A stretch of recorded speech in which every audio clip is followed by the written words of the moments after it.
Dear students, now we will start the new topic minimization of DFA. तो minimization of DFA. So for this, we have written an algorithm that is which is we have taken several steps to minimize the DFA. First step is we have to remove the dead state and unreachable state from the transition graph. अब question ये आता है कि dead state क्या होता है और unreachable state क्या होता है.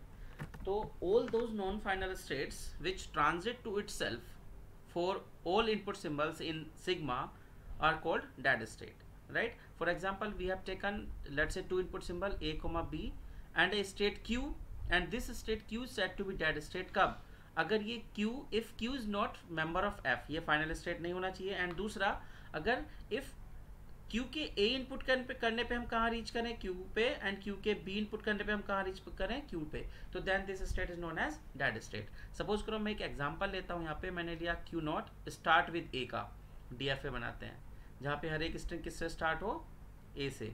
तो ये हमारा फाइनल स्टेट हो गया. और इस पे हमने किया A इनपुट B.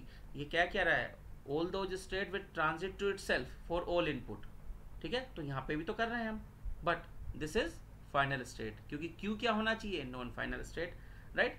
अब अगर पहला करेक्टर A आता है, then we will move to, कहाँ मूव करेंगे, Q1 पे. अगर पहला करेक्टर B आ गया तो we will move to Q2, and this Q2 is dead state, क्योंकि after first input symbol A जितने भी A और B मिलेंगे कहाँ मूव करेंगे, हम एक Q2 पे मूव करेंगे. Now come to the unreachable state.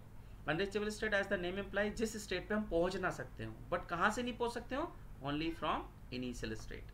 तो वो क्या कहलाता है, अनरीचेबल स्टेट. तो देखिए क्या होता है, all states that are unreachable from initial state by any set of transition, किसी भी ट्रांजिशन के थ्रू हम ना पहुंच सके, तो वो क्या कहलाता है, हमारा अनरीचेबल स्टेट. अब देखो फॉर एग्जाम्पल मैंने क्या लिया, सपोज मैंने एक लिया डायग्राम लिया, Q नॉट यहाँ पे 0 है. दोबारा से थोड़ा सा क्लियर कर लेते हैं. We have taken Q naught, यहाँ पे हमने इनपुट लिया 0, this is 1, this is Q1, and this is 1, this is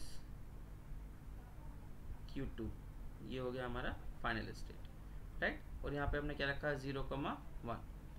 और यहाँ पे अगर 0 आता है तो कहाँ चला जाए, वापस. और सपोज करो हमारे पास एक स्टेट है यहाँ पे Q3 के 0 इनपुट करने पे हम यहाँ जा रहे हैं, और 1 इनपुट करने पे कहाँ जा रहे हैं, यहाँ पे जाते हैं. तो अब देखिए Q3 state is unreachable state, क्योंकि Q3 पे मैं Q0 के थ्रू, इनिशियल स्टेट के थ्रू नहीं पहुँच सकता.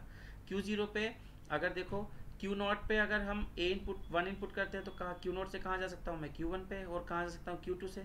अब Q1 से ना तो Q3 के लिए कोई रूट दे रखा है, ना Q2 से कोई Q3 के लिए रूट दे रखा है. तो this Q3 is known as unreachable state, right. अब after completion of first step means कि आपने जो भी आपके पास ट्रांजिशन ग्राफ दिया था उसमें डेड स्टेट भी रिमूव कर दिया और अनरीचेबल स्टेट भी रिमूव कर दिया.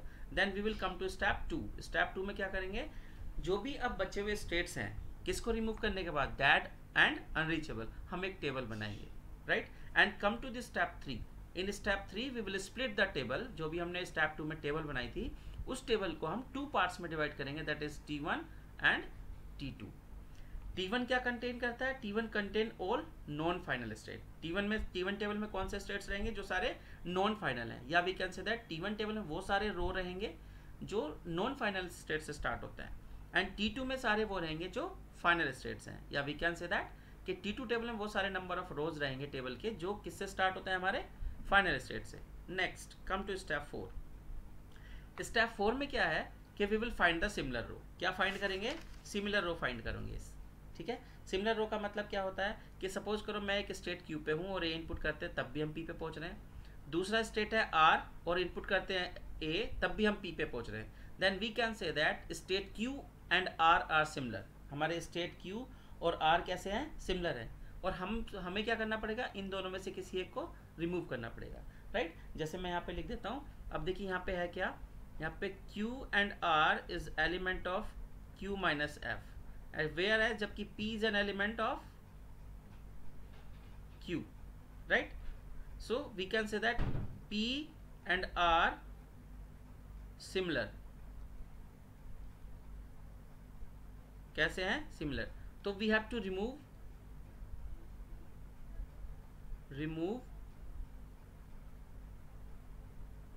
One of them. हम क्या करें, एक को रिमूव करना पड़ेगा। और आप रिमूव करोगे, सपोज करो मैं आर को रिमूव करता हूँ, तो जब मैं आर को रिमूव करूँगा तो हम क्या करेंगे, we will replace Q with R in rest table. जो भी जब हम रिमूव करेंगे तो जहाँ कहीं भी हमें क्यू मिलेगा टेबल में, किसी भी इनपुट के नीचे, उसको हम किससे रिप्लेस कर देंगे, मतलब कहीं भी आर मिलेगा उसको हम किससे रिप्लेस करेंगे, रिप्लेस आर विद क्यू, क्योंकि हमने रिमूव किसको किया है, आर को। रिप्लेस आर विद क्यू, हम किसको रिप्लेस करेंगे, आर को किससे रिप्लेस कर देंगे, क्यू से, जहाँ कहीं भी हमें मिलेगा। ठीक, next we will come to step 5, repeat step 4। ये स्टेप 4 तब तक रिपीट होगा जब तक सारी सिमिलर रो फ्रॉम T1 से रिमूव ना हो जाए। रिमूव हो जाएंगी तो स्टेप रुक जाएगा। नेक्स्ट स्टेप 6, स्टेप 6 में भी क्या है, repeat step 4 and 5 for table T2। हम टेबल T2 के लिए भी कौन सा स्टेप रिपीट करेंगे, 4 और 5 के लिए। 4 और 5 किसके लिए रिपीट करेंगे, टेबल T2 के लिए, क्योंकि हो सकता है कि आपके पास मोर देन 1 स्टेट्स हो, तो उसमें से भी हमें उसको रिमूव करना पड़ेगा। Now come to the step 7। जब हमारा स्टेप 4, 5 एंड 6 कंप्लीट हो जाएगा तो we will combine table T2, T1 and T2। और जो T1 एंड T2 टेबल होंगे वो कैसे होंगे, हमारे रिड्यूस टेबल। एंड जब हम इस टेबल को कंबाइन करेंगे और जो भी हमें ट्रांजिशन मिलेगा, combined transition table, that combined transition table will be for minimised DFA, right.